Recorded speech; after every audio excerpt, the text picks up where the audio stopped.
Aşkar eder o özünə, hörmət saxlaya biləndə özünə, zaman çılgınlıqla gələr özünə, həyat qarşılığında. Hər şahiddən var olmaz, dəzinci aşkar olmaz.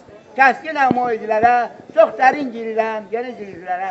Həyat qayğısız gəlir, gözəl balalar, həm sizlərə, həm bizlərə anlaşmayan işığında. Bir dənə güzərana görə deyə bilərsən. Dinlə də, güzəran deyə bilən. Eşq olsun Fransız xalqına. Mirzə, bir dənə ad-düşü ürəklə deyirəm, ad-düşü ürəklə. O sənin kimi sənətkar adam, CSKA-da 15 il oynayan adam. İndi gör nə?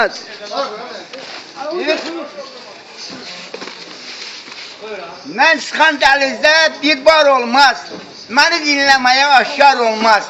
Yaşanan yaşanar o izində, həqiqət asılmaz gözündə.